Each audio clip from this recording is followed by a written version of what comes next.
एक बार एक कस्बे में एक चुड़ैल भेष बदलकर बूढ़ी अम्मा के रूप में रहती थी।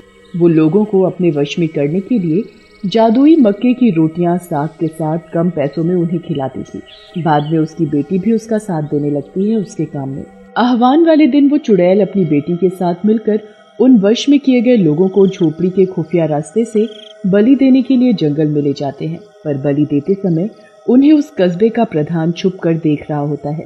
अरे बाप रे, चुड़ैल, कस्बे में चुड़ैल, वो भी झोली भर के। इतनी चुड़ैल देखकर तो लगता है चुड़ैलों की बारिश हुई हो। मुझे यहाँ से निकलना होगा, वरना मुझे यहाँ इन भूतनियों ने देख लिया तो मेरा भी राम नाम सत्य पक्का है। इधर चुड़ैल मिलकर उन लोगों का खून पी रही थी। इससे पहले कि कोई हमें असली रूप में देखे, हमें वापस झोपड़ी में चले जाना चाहिए। प्रधान लड़खड़ाता गिरता पड़ता घर पहुंचता है। अगले दिन से अम्मा और उसकी बेटी वापस मक्के की जादुई रोटियां बेचनी शुरू कर देती हैं। आखिर वो चुड़ैल यहाँ आई कैसे? कस्बे का प्रधान होने के नाते मुझे कुछ तो करना ही पड़ेगा। 2 दिन बाद लल्लन प्रधान के घर जाता है। उसके घर का दरवाजा खटखटाता है। प्रधान, ओ प्रधान, अरे प्रधान जी दरवाजा खोलो। कौन कौन कौन है बाहर? अरे प्रधान जी, हम हैं लल्लन, पंचायत वाले। आज इतना जरूरी फैसला करना था, कितने हफ्तों से फैसला अटका पड़ा था और इतने जरूरी दिन तुम आए नहीं।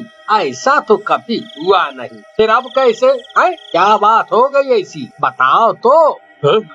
मुझे कोई बात नहीं करनी, मुझे कोई बात नहीं करनी किसी से। तुम जाओ यहाँ से, जाओ यहाँ से। नहीं, मैं नहीं जाऊंगा जब तक तुम मुझे बात नहीं बता देते कि तुम ऐसा व्यवहार क्यों कर रहे हो। पहले कभी तुमने ऐसा नहीं किया प्रधान। लल्लन के लाख पुकारने पर भी प्रधान दरवाजा नहीं खोलता। लल्लन वहाँ से चला जाता है। मैं सबको कैसे बताऊं कि मैंने उस दिन जंगल में क्या देखा? कस्बे का प्रधान होने के नाते मेरा फर्ज बनता है कि मैं लोगों को उस मुसीबत से बचाऊं, उन खून की प्यासी चुड़ैलों के चुंगल से बचाऊं। पर कैसे कैसे? लल्लन घर आके रात भर इसी बारे में सोचता रहता है। कई दिन बीत जाते हैं। इधर चुड़ैलों का मौत का सिलसिला चलता रहता है। एक दिन प्रधान उसी सड़क से जा रहा होता है, तभी उसकी नजर उस मक्के की रोटी बनाने वाली मशीन पर पड़ती है।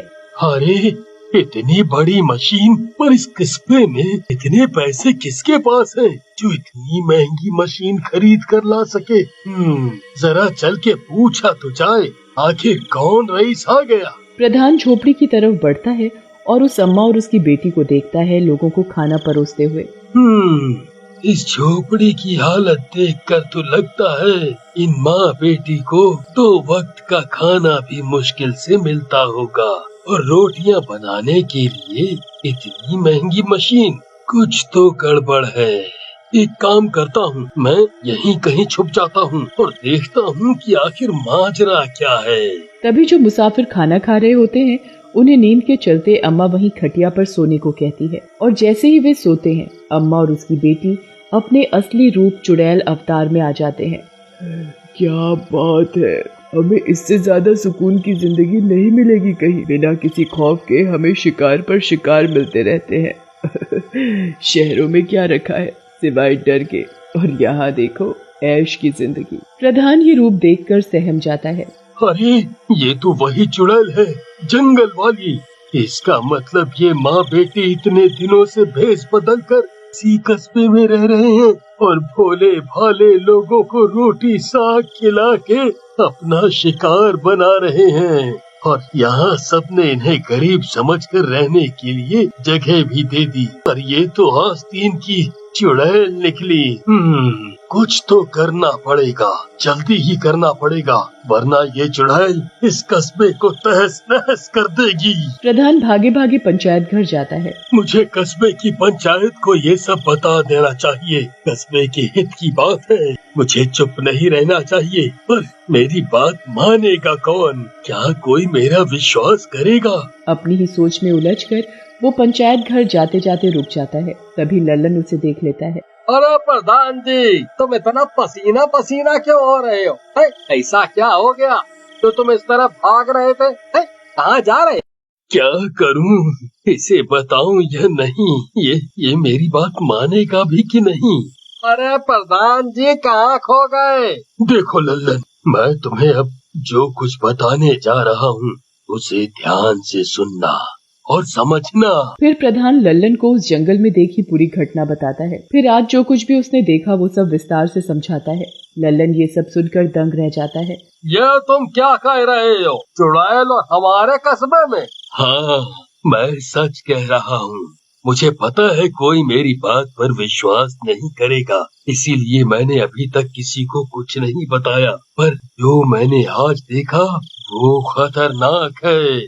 भोले भाले लोग उस चुड़ैल की जादुई रोटियों के जाल में फंसकर मर रहे हैं और पंचायत का हिस्सा होने के नाते हमारा फर्ज बनता है कि हम कुछ करें और इस मुसीबत से सबको बाहर निकालें। बात तो तुम्हारी सही है, तो क्या करें? सारे पंचों को बताएंगे बात है? नहीं लल्लन, अगर ये बात जरा भी फैली तो लोगों के मन में डर बैठ जाएगा और मैं नहीं चाहता कि ये दहशत लोगों के मन में जाए। हमें ही कोई रास्ता, कोई तोड़ निकालना होगा। बहुत सोच विचार कर वे एक योजना बनाते हैं। अब चाहे जो हो जाए, हम सबको इन जादुई रोटियों से आजादी दिला के ही रहेंगे। हाँ। फिर वे लोग एक मंदिर में जाते हैं। वहाँ उन्हें एक बाबा मिलता है। वो बाबा को चुड़ैल के बारे में सारी जानकारी देते हैं। बच्चा, तुम लोग चिंता नहीं करो, बुराई कभी भी अच्छाई पर हावी नहीं हो सकती। इसका तोड़ जरूर मिलेगा। बाबा अपनी सिद्धिपूर्ण किताब खोलता है और उस मुसीबत से निजात पाने का तोड़ ढूंढने लगता है। काफी तर्क वितर्क करके बाबा एक नतीजे पर आता है। बेटा, जो जादू अन्न के सहारे इंसानी खून में मिलाया जाए उसका तोड़ बहुत मुश्किल है पर नामुमकिन नहीं। एक बार फिर सोच लो, ये बहुत खतरनाक है। इसमें तुम्हारी जान जाने की भी नौबत आ सकती है। प्रधान और लल्लन बाबा की बात सुनकर एक दूसरे की शक्ल देखने लगते हैं। फिर कुछ लम्हा रुककर दोनों लंबी सांस खींचते हैं और कहते हैं, हम पंचायत का हिस्सा हैं। कस्बे वालों ने हमें अपनी सुरक्षा के लिए पंच बनाया है। अगर हमारे रहते हुए भी उनकी जान की सुरक्षा हम न कर पाए तो तू है हमारी जिंदगी पर। क्या मुंह लेके भगवान के घर जाएंगे ये अपना फर्ज भी ढंग से ना निभा सके? ऐसी जिंदगी से तो मौत ही भली। ये सुनकर बाबा मुस्कुराता है और उन्हें तोड़ बताता है। हम बिल्कुल तैयार हैं, जो होगा देखा जाएगा। प्रधान जी चलिए, अब हम और देर नहीं कर सकते। हाँ भाई, बिल्कुल सही। अगली रात लल्लन और प्रधान उस झोपड़ी में जाते हैं जब चुड़ैल सो रही होती है और चुपके से उस झोपड़ी के बीचों बीच एक खंबा गाड़ देते हैं। फिर जिस आटे से वो रोटियां बनाती है उस आटे में बाबा की दी हुई पुड़िया मिला देते हैं और उल्टे पांव घर वापस आ जाते हैं। बस अब सुबह होने की देरी है। भगवान करे जैसा हमने सोचा है वैसा ही हो। जरूर होगा। सही नियत के साथ कोई भी काम करो तो सफलता मिलनी तय है। अगली सुबह, अरे बिटिया रानी जल्दी उठो, इससे पहले कि ग्राहक आने शुरू हो। जल्दी से साग रोटी बनाने की तैयारी करो। ये बुढ़िया भी ना सुबह सुबह उठा देती है। कभी कभी तो मन करता है सबसे पहले इसे ही मार कर खाऊं। चुड़ैल की बेटी आटा लगाने जा रही होती है कि वो उसी खंबे से टकरा जाती है। ओफो, ये इस बुढ़िया का कौन सा नया ड्रामा है? भला बीचों बीच खंबा पता नहीं क्यों गाड़ा है। दिन ही खराब है आज का। समय होते ही लल्लन वहाँ ग्राहक बनकर आता है। अरे अम्मा, जरा खाना तो खिला दो, दोनों की भूख लगी है। जा जा, शिकार आ गया, खाना लेके जा। जैसे चुड़ैल और उसकी बेटी थाली लेकर आते हैं। आज मेरा जन्मदिन है और आज मैं आप दोनों को भी अपने हाथ से खिलाऊंगा। वैसे भी मेरा दुनिया में है ही कौन। अब अम्मा, तुम ही यहाँ हम जैसे लोगों का पेट भरती हो तो तुम ही परिवार हो। अगर मैंने रोटी नहीं खाई तो उसे शक हो जाएगा। हाँ हाँ, क्यों नहीं बेटा। लल्लन दोनों माँ बेटी को जैसे ही वो रोटी खिलाता है वो दोनों चुड़ैल रूप में आ जाते हैं। ओह, तो ये है तुम दोनों की असलियत है? ये तूने अच्छा नहीं किया। अब तूने असली रूप देख ही लिया है तो समझ कि तेरा क्या होगा। तभी प्रधान वहाँ जाता है। अरे हमारा क्या होगा ये बात की बात है। पहले तू अपना देख हैवान चुड़ैल। और दोनों मिलकर चुड़ैल माँ बेटी को उस खंबे की तरफ धकेल देते हैं। वो खंबा सिद्धि ताकतों से पवित्र करके लाया गया था। जादुई रोटियों में मिली भस्म से चुड़ैल कमजोर पड़ जाती है और खंबे में टकराने की वजह से वो हमेशा के लिए उसी में कैद हो जाती है। क्या